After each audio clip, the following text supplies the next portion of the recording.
Hey everyone, this is Ken with Heavenly Harvest Homestead. Good to see you guys again. We did a video yesterday and on our introduction, so I wanted to follow up with a video today, show you around our homestead. So here we go.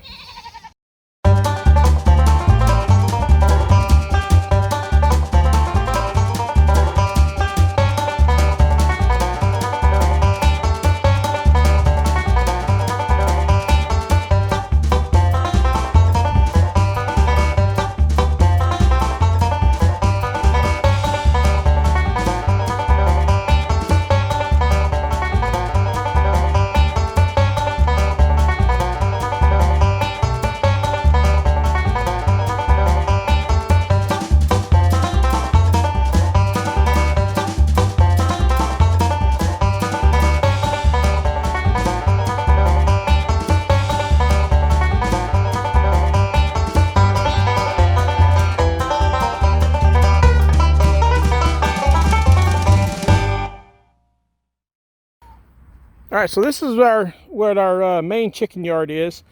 Back about 4 months ago, we went to the auction and we purchased these bar rocks and some Rhode Island Reds, that you can see running there. I had a lot more than this. Actually, it was actually 50-50 on the roosters and hens for each one of them, which was kind of crazy. So now we're left with 6 hens and 1 rooster for each kind, which I thought that was kind of weird that we just got that lucky. And this is their new home. I put this together a few weeks ago. I bought this off of Craigslist. There's a company that here in North Carolina that they're just a wholesaler. So I went out there and got it from them. It was a pretty good price. So I got it for a really good deal. Now, right over here, you can see this laying box. I got this off of Amazon. We had a lot of problems with dirty eggs. When they lay them on the ground or lay them in a nesting box, it gets a lot of chicken poo on it. And when you have to clean it, it takes away some of the protective coatings that will protect the eggs from getting spoiled with sitting on the counter while we're collecting them. So this is there was a couple of different ones I looked at, but this one is the one I settled on, mainly because of the screen. I'll go in and show you that in just a minute. All right, so here's a little close up on that nesting box. It's a 2 chicken box, but they said that it'll work for the size of my flock that I have, which is, approximately 14 layers. So let me show you a little bit about this. All right, so right here, this is a bar that they can roost on to get up in here, but it flips up and then you drop this down and look, I've got already eggs. So my little chickens just started laying. Looks like they haven't quite rolled down yet. They're stuck on the side. And you can see what happens when they get stuck. You can get a little bit of chicken poo still on them. But we had a pretty good day today. Looks like we got a half a dozen eggs in here. I'm going to leave these in here for right now because they're protected. This is the other nice thing about having them roll up there is the chickens can't get to them to peck them.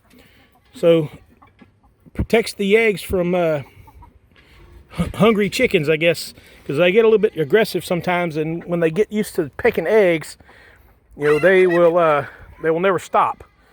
So if you want to lose all your eggs, that's probably not what you're after. So it's made by Hen Gear. You can see it right there, and you can find it on Amazon. And once me and Beth get our Amazon page set up, we'll be putting some of the things that we have on Amazon for people to get. All right, I also built this water bucket. This is basically a design. You've probably seen these in many places, but I have tried 4 different types of nipples. I've tried the round ones that hang down. I've tried the ones with the little cups that have where they fill up and they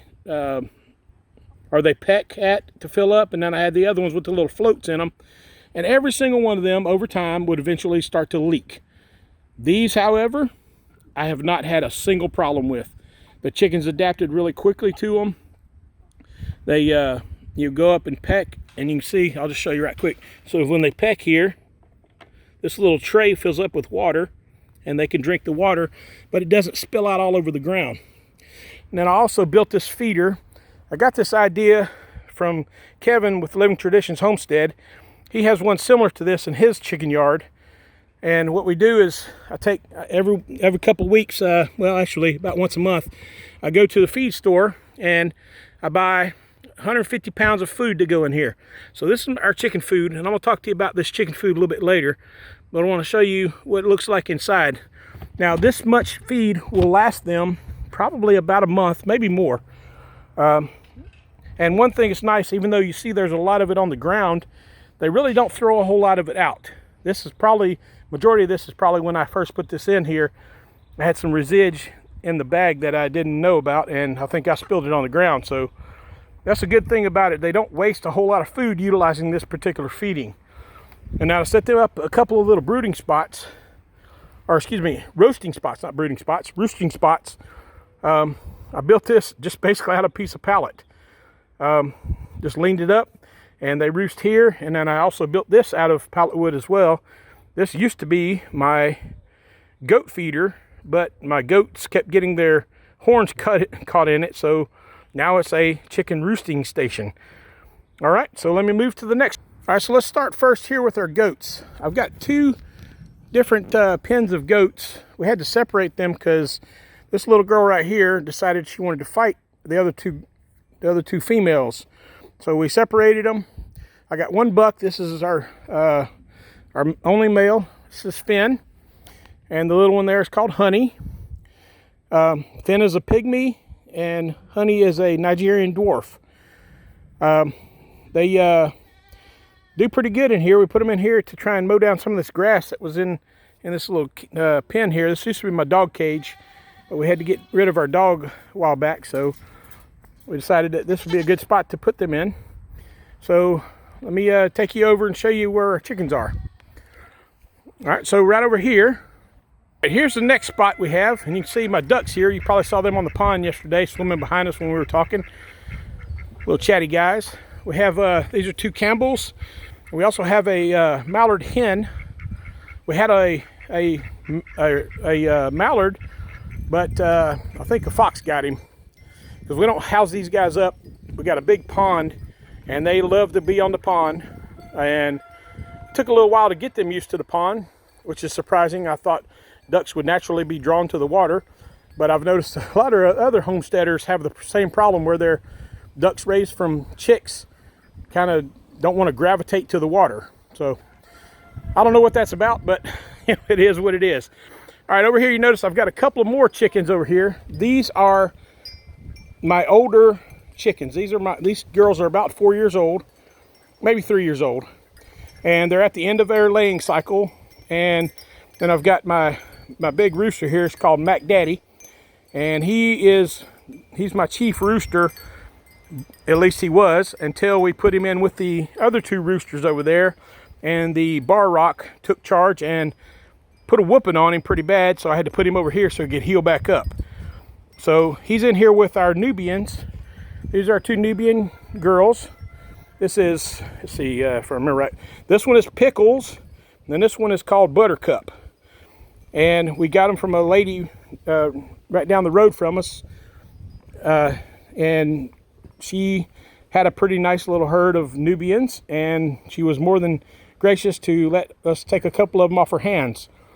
So my plan is to make a herd utilizing Finn and Honey and these two girls to create my herd. I'm still, the jury's still out on whether that's going to work or not, but it's, I think it's a good idea right now as we're getting started with goats, because this is our first year with goats. So you're still in the learning stage. But if you guys have any suggestions, please put it down in the comments about what we should do as far as crossbreeding their goats. All right, so you can see they're munching down on their feed. All right, we got a specific type of feed we give them. And like I said, I'm gonna show you the feed here in a minute. We get this right in Benson, which is right down the road from us, at a place called Mule City, and they make their own food there, and it is fantastic.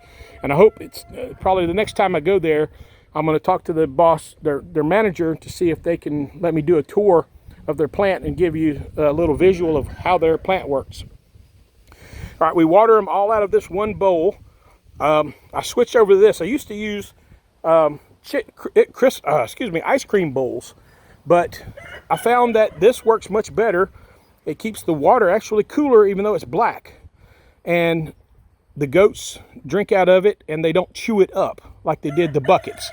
So that's one thing I have found about goats is true. They will chew on everything if you let them. So that's my animals. So I'm going to go ahead and close up now. All right, so now you've seen basically a little bit of our homestead. I want to just show you our animals today. But before we depart, I want to show you the feed. I was telling you about the feed, how we feed our animals. So let me walk over here right fast and show you the feed.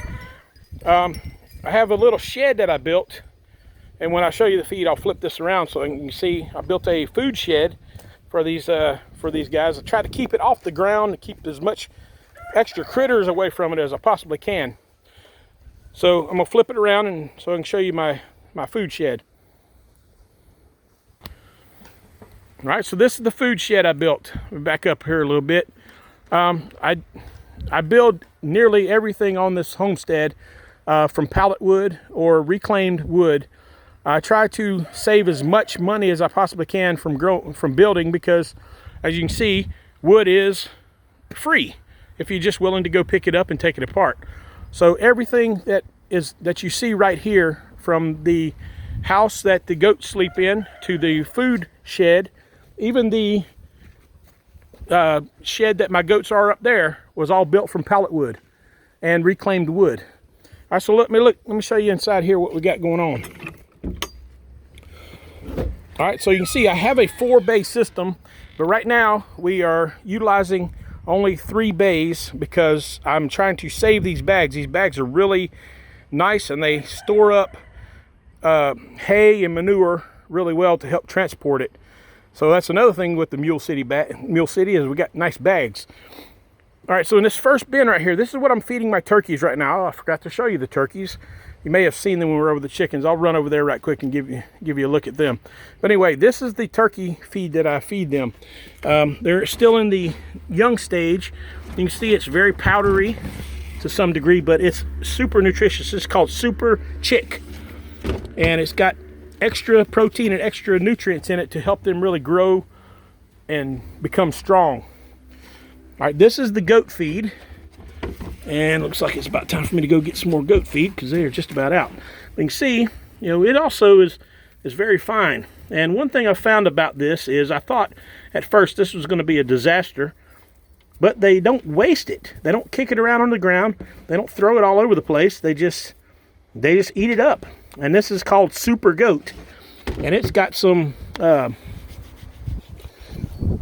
extra probiotics in it to help strengthen their immune system, still keeping it in an organic state. So I was really super interested in that because I'm trying to raise my animals with the minimum amount of outside ingredients.